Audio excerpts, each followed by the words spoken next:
Why is our 62-year-old Prime Minister acting like a starstruck teenager over Taylor Swift? A blue light police escort, VIP tickets, and a private meet and greet with the pop star have raised eyebrows. Is this harmless fandom, or does it expose deeper issues about how our leaders spend their time and influence? Let's dive into what's causing a stir in British politics lately.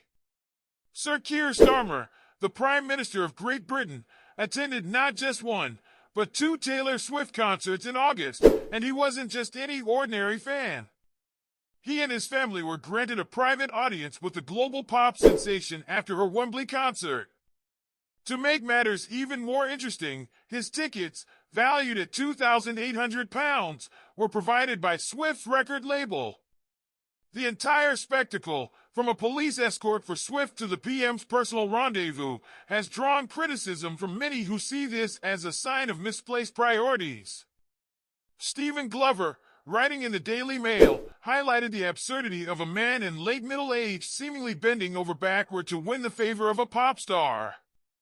For many, it's an image that's hard to reconcile, a prime minister, expected to maintain a level of dignity and decorum, acting like an overzealous fan. Sure, everyone's entitled to their interests, but is it fitting for the leader of a country to behave this way? Glover argues that Sir Keir's enthusiasm for Taylor Swift isn't just a harmless indulgence, it might reflect a lack of substance in his character, or at the very least, a limited range of interests. Now, it's not just the fandom that's raising eyebrows. Starmer has been accused of accepting far too many freebies during his time in office, ranging from concert tickets to football matches, with the latter being another one of his obsessions. Since 2019, the PM has reportedly accepted over £35,000 worth of hospitality to watch football, most notably his beloved Arsenal. While there's nothing inherently wrong with enjoying football or even indulging in a bit of celebrity worship, the concern is the optics. Starmer's frequent acceptance of these lavish experiences could leave him beholden to those who provide them. After all, as the saying goes, there's no such thing as a free lunch. And that's where the criticism deepens. What does this obsession with Taylor Swift and football say about our Prime Minister? Glover argues that it paints a picture of a leader who is not only out of touch with the intellectual demands of his office, but also lacks the depth and cultural awareness that one might expect from someone in his position. Starmer himself admitted in an interview that he doesn't have a favorite novel or poem, and even confessed that he doesn't dream. Could this be the sign of a man who is, as Glover puts it, unimaginative and perhaps a bit of a Philistine? If we look back at past leaders, like Harold Macmillan, who read Jane Austen and Anthony Trollope while in office, or William Gladstone, who devoured over 20,000 books in his lifetime, the contrast becomes stark. These were leaders with a rich inner life, whose intellectual pursuits informed their political decisions. In comparison, Starmer's attachment to Taylor Swift and football might seem trivial, or worse, an indication of a shallow public persona. This is not just an issue with Starmer, though.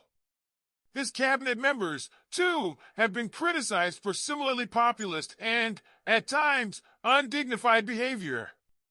Deputy Prime Minister Angela Rayner, for instance, was recently seen partying at Ibiza into the early hours, a spectacle that drew its own share of criticism.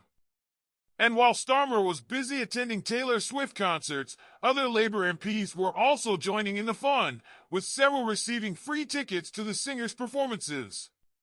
It begs the question, where's the gravitas? Where are the politicians who prioritize their duties over personal indulgences, or at least maintain an air of dignity while in office? Glover compares today's Labour leaders unfavorably with the intellectual heavyweights of the 1960s Labour government, many of whom had first-class degrees from Oxford or Cambridge and a broader range of life experiences. Today's leaders, by contrast, seem more focused on pop culture and personal pleasures.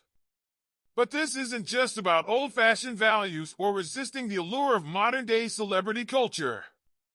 There's a deeper concern here. The Prime Minister of any country, let alone one as influential as the United Kingdom, should be someone who inspires respect and confidence. And for some, the image of Starmer fawning over Taylor Swift and accepting expensive gifts does little to inspire either. At the end of the day, we all have our interests and obsessions, whether it's football, music, or something else entirely. But when it comes to our leaders, we expect something more, something that transcends personal indulgences. Should we be worried about the direction our leadership is heading, or is this just harmless fun?